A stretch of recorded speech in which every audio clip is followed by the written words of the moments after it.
Undusted Letters from the Past. 과거에서 올라온 편지. 어둠 속에 발견한 것. 적막해진 집을 견디기 힘들 때마다 아빠가 남기고 간 테이프들을 들었다. 그 노래들을 듣고 있으면 마치 아빠와 함께 있는 듯한 기분이 들었다. 어느 날은 무심코 튼 라디오에서 어느 작곡가의 사연이 흘러나왔다. 어렸을 때 아버지가 자작곡을 자주 흥얼거리셨어요. 그 영향인지 자연스럽게 음악에 관심이 생겼죠. 부모님이 이혼하시고 아버지랑은 소원해졌는데 아버지의 자작곡을 부를 때면 행복했던 그때로 돌아간 기분이 들었어요. 그렇게 작곡을 시작하게 됐죠. 저에게 작곡은 나를 위로하고 나와 닮은 사람들을 위로하는 수단이에요. 나와 꼭 닮은 사연을 가진 그의 곡은 신기할 정도로 내 마음과 닮아 있었다. 그를 동경하는 건 내게 자연스러운 일이었다. 아빠가 했던 말을 이해할 수 있게 되었다. 나에게도 못 견디게 하고 싶은 일이 생겼다고 아빠에게 말해주고 싶었다. 나는 조금씩 시간을 내 아르바이트를 시작했고 열심히 모은 돈으로 하나둘 작곡 장비를 사 모았다. 엄마가 작곡 장비에 대해서 물어봤을 때 내게 관심을 주는 것 같아 기뻤는데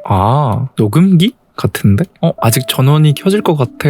좀 닦고 나서 키면 안 돼? 근데 아빠 유품이니까 아빠가 녹음해 둔 거 나오는 거 아니야? 아빠가 뭘 녹음해 놓으셨을까?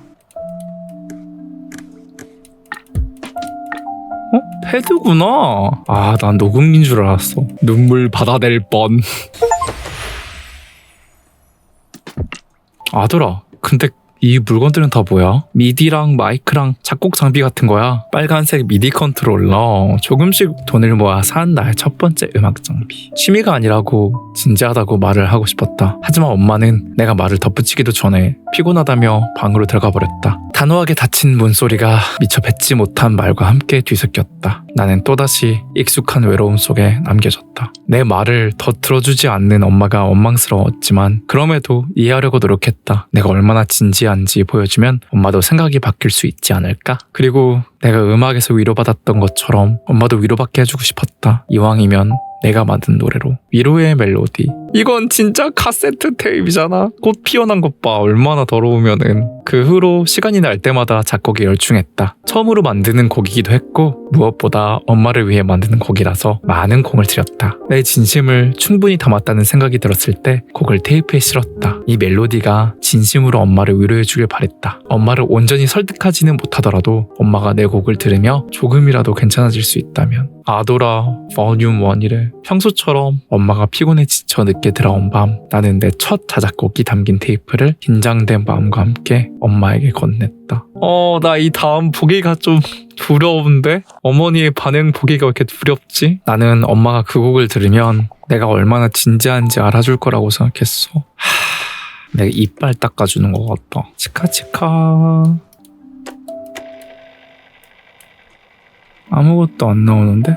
테이프를 안 넣었구나. 뭐야, 안에 이거 그림인 줄 알았는데 그림이 아니구나. 닫혀 있어가지고 그림인 줄 알았어. 안에가 더럽게 더러운 거였구나. 네가 직접 작곡한 곡이라고? 맞아. 멜로디가 먼저 떠올라서 곡부터 만들었어. 가사는 천천히 붙여보려고 해.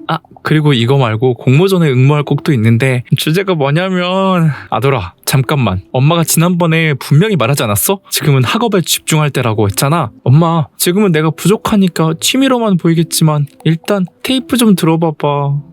아돌아, 지금 무슨 소리를 하는 거야? 너 지금 중요한 시기야. 진지하게 공부해도 모자랄 판에 언제 이런 헛바람이 든 거야? 엄마 일단 피곤하니까 나중에 얘기해. 나중에 언제? 엄마가 일 그만두는 날? 그런 날이 오기는 해? 아돌아, 엄마는 너 때문에 일을 하는 거야. 나 진지하게 작곡가가 되고 싶어. 성공한 작곡가가 돼서 엄마 돈 걱정 안 하게 하고 싶고 재능이 있다는 말도 많이 들었으니까 분명 아돌아, 엄마가 분명히 말했잖아. 하지 말라고. 지금은 네가 특별한 것 같지? 재능이 있다는 말? 지금 듣는 그런 말들만큼 의미 없는 말도 없어. 너무 현실적이야. 엄마 왜 그래도 꿈꾸는 아이한테 칭찬 한 번 받았다고 네가 특별하다고 착각하지 마. 그런 말은 널 하나도 증명해주지 않아. 근데 증명하려고 그래서 공모전 나가는 거잖아. 아빠의 카세트 플레이어. 오래되었지만 여전히 테이프를 넣으면 노래를 들려준다. 그날따라 유독 더 많이 피곤했던 걸까? 무엇이 엄마를 그렇게 화나게 했을까? 시간이 이렇게 흘렀는데도 그 순간의 엄마는 아직도 이해하기가 어렵다. 전혀 예상하지 못했던 엄마의 반응에 나는 그만 말을 잃었다. 갑작스러운 엄마의 반응에 얼어붙었던 그 순간 엄마는 내 손에 들려있던 테이프를 매섭게 낚아채 쓰레기통에 집어던졌다. 그러곤 돌아보지도 않고 한마디 했다. 다시는 이런 쓸데없는 데 시간 쓰지 마. 들어는 보시지. 그때 엄마가 쓰레기처럼 던져버린 건 카세트만이 아니었다. 그건 아빠가 떠난 후 외롭고 쓸쓸한 와중에도 엄마를 위로하고 싶었던 내 마음이기도 했다. 엄마를 미워할 수 있었던 그 수많은 순간 속에도 다시 한번 엄마를 믿어보려고 위로하고자 했던 나의 마음. 정성껏 눌러담은 마음이 아무런 가치 없는 쓰레기가 된 순간 나는 내 안에서 무언가가 사라져가는 걸 느꼈다. 엄마의 분노가 마침내 고요해지고 비로소 조용한 정적이 찾아왔을 때 나는 그제서야 엄마를 이해하는 걸 포기했다.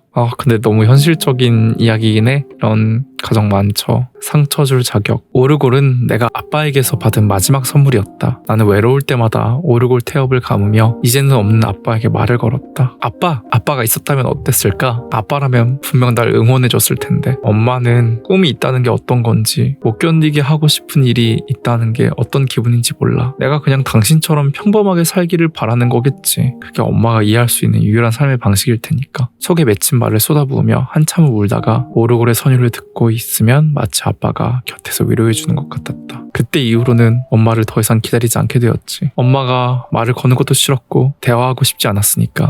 여기 뒤에 있다.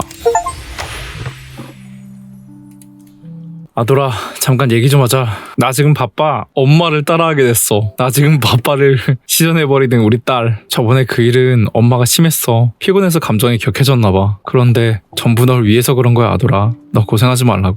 근데 그거는 애들이 판단할 줄 아는데 지금 당장은 재밌고 좋아서 하고 싶다고 쉽게 생각할 수 있어. 쉽게? 쉽게 생각한 거 없어. 누가 쉽게 생각해. 하지만 조금만 더 크면 너도 알게 될 거야. 그건 그때 가서 알면 돼. 우선은 공부에 집중하고 취미로만 두는 게 너한테도 좋은. 이제 알겠어. 엄마가 왜 그렇게 말했는지. 엄마는 하고 싶었던 일이 없었지? 엄마는 남들이 정해준 기준에서 크게 벗어나 본 적이 없잖아. 헉! 그러니까 내가 얼마나 진지한지 모르는 거야. 뭔가를 하지 않고서는 견딜 수 없는 기분이 뭔지도 모를 거고 엄마가 과연 지금 하고 있는 일이 좋아서 하는 걸까? 아빠가 있었다면 분명 내 마음을 이해했을 거야. 아빠가 있었다면 어머니도 저러시지 않았을 거야. 그건 엄마도 마찬가지야. 적어도 내 테이프를 그렇게 버리진 않았을 거야. 아빠는 엄마랑 달랐으니까. 태엽을 돌리면 노래가 흐르는 오르골. 아빠가 내게 준 마지막 선물. 나는 머릿속에 떠오르는 말 중에서 가장 엄마를 아프게 할 것 같은 말만 고르고 골랐다. 나한테는 그럴 자격이 있다고 생각했다. 엄마가 먼저 나를 아프게 했으니까. 엄마는 내가 비수를 꽂은 내내 아무 말 없이 서 있기만 했다. 반응을 하지 않는 엄마를 보는 게 화가 치밀어 심한 말을 떠오르는 족족 쏟아냈다. 안 돼. 엄마는 말없이 내 분노 앞에 서 있다가 숨막히는 정적이 앉았을 때쯤 말없이 방을 나갔다. 혼자 남은 방에서 나는 오르골을 끌어안고 스스로를 다독였다. 괜찮아. 내가 받은 상처에 비하면 아무것도 아니었어.